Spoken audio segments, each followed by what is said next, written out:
Namo Buddhaya, saudara sedama yang berbahagia.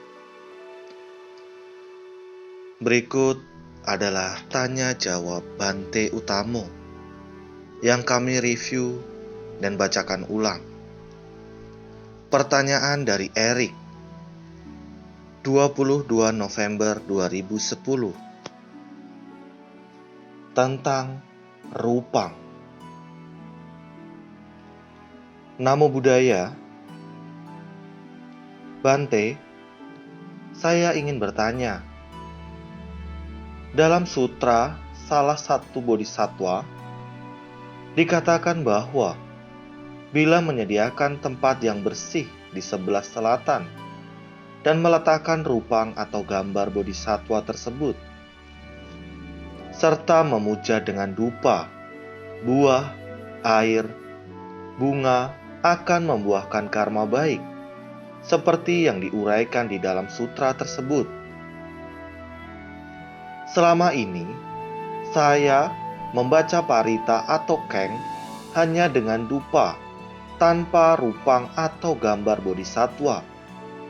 Kadang bila badan atau pikiran sedang lelah, saya tidak membaca parita atau keng. Apakah boleh melafalkan sutra tanpa rupang atau gambar yang disebutkan di dalam sutra itu? Mohon bimbingannya, Bante. Terima kasih. Berikut adalah jawaban dari Bante Utamo yang kami bacakan. Dalam pengertian Buddhis, membaca parita atau keng dengan rupang maupun tidak sebenarnya adalah merupakan salah satu cara untuk menambah kebajikan dengan badan, ucapan maupun pikiran. Hal ini dimungkinkan karena sewaktu membaca parita atau keng, seseorang terkondisi untuk berperilaku, berucap, dan berpikir hal yang baik. Karena itu, semakin sering seseorang membaca parita atau keng, tentu semakin banyak pula kebajikan yang ia lakukan dengan ketiga sarana perbuatan tersebut. Selain upaya menambah kebajikan, membaca parita atau keng di depan rupang atau tidak, jika dibarengi dengan perenungan akan makna parita atau keng yang dibaca, maka akan diperoleh pedoman atau tuntunan melakukan kebajikan dalam kehidupan sehari-hari. Dengan demikian, diharapkan semakin banyak seseorang membaca parita atau keng, semakin banyak pula pengertian dan pedoman kebajikan yang harus dilakukan dalam kehidupan sehari-harinya. Jadi, perilaku, ucapan maupun cara berpikirnya juga bertambah baik. Karena itu, apabila kondisi memungkinkan, adalah baik berusaha menyediakan rupang bodhisattva maupun sang Buddha di altar. Penyediaan rupang dapat menambah semangat untuk merenungkan keluhuran perilaku, ucapan, dan cara berpikir dari makhluk yang dilambangkan sebagai rupang. Namun, apabila kondisi tidak memungkinkan, umat Buddha boleh saja membaca parita atau keng tanpa menggunakan rupang apapun juga. Perilaku tersebut tetap merupakan karma baik atau kebajikan yang pada saatnya nanti membuahkan kebahagiaan sesuai harapan. Semoga jawaban ini bermanfaat dan menambah semangat untuk rutin membaca serta merenungkan makna parita atau keng yang dibaca.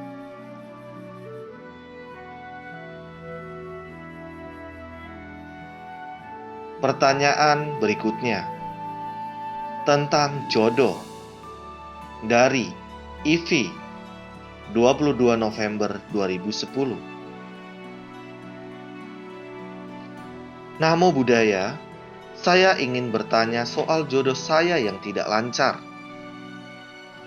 Masalah yang sering saya alami adalah setelah berkenalan dengan seorang pria dan kami sudah merasa cocok antara satu dengan yang lainnya, tapi terakhir menjauh juga, padahal belum sempat pacaran. Saya pernah lihat Pekji. Kata mereka, hari lahir penanggalan Tionghoa saya tidak bagus. Apakah memang ada hubungannya dengan masalah jodoh saya? Apakah benar jodoh itu ada? Artinya, kalau memang jodoh saya, tak usah dikejar pun jodoh saya tetap bisa menjadi suami saya. Terima kasih atas saran Bante. Namo Buddhaya. Jawaban dari Bante Utamo. Dalam pengertian Buddhis, jodoh dapat disetarakan dengan ikatan karma yang dimiliki sejak kehidupan sebelumnya. Paling tidak ada dua jenis ikatan karma, yaitu ikatan karma berdasarkan kebencian ataupun kecintaan. Ikatan karma yang berdasarkan kebencian akan menghasilkan hubungan yang sering cekcok, namun dapat berjalan bersama untuk waktu yang lama sampai ikatan karma tersebut selesai. Sebaliknya, ikatan karma berdasarkan kecintaan akan menghasilkan hubungan yang penuh perhatian dan kasih sayang sampai ikatan karma mendukung selesai. Ketika bertemu dengan orang yang cocok, namun akhirnya belum bisa berpacaran, kalau hal ini terjadi beberapa kali, maka kiranya perlu mencari alasan yang lebih nyata tentang masalah tersebut. Contoh usaha bertanya lewat orang lain kepada para pria yang menjauh tersebut. Mungkin saja ada perilaku atau ucapan, bahkan penampilan yang harus diperbaiki agar tidak menjadi penyebab para pria menjauh. Kadang, melalui pihak ketiga, para pria itu mungkin akan berkata jujur, sehingga membantu perbaikan diri sehingga lebih mudah mendapatkan pacar di kesempatan lain. Selain memperbaiki kualitas diri, akhirnya juga perlu upaya meningkatkan karma baik agar membuahkan kebahagiaan sesuai harapan, yaitu mendapatkan pasangan hidup.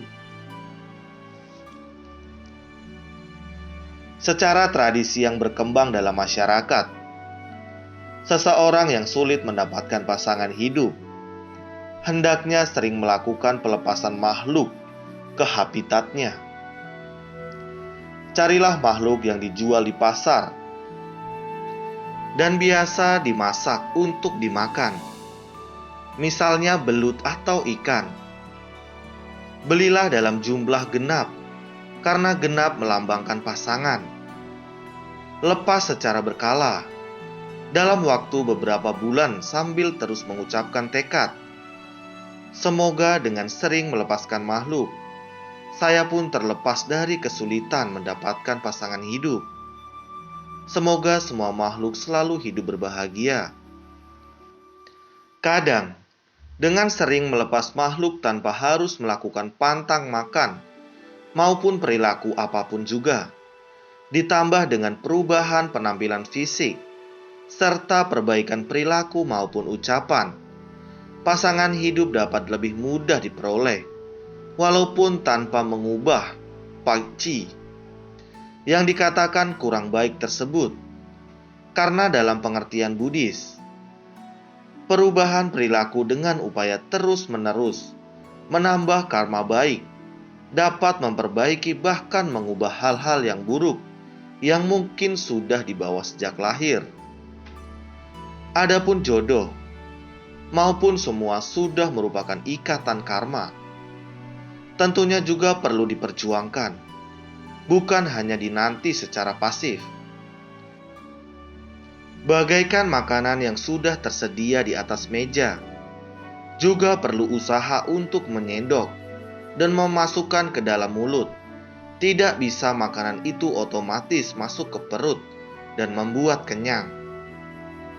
Semoga jawaban dan saran yang disampaikan di atas dapat memberikan manfaat serta kebahagiaan sesuai dengan harapan. Semoga semua makhluk selalu hidup berbahagia dan tercapai cita-cita. Sekian tanya jawab Bante Utamo yang kami bacakan. Semoga bermanfaat buat semua orang.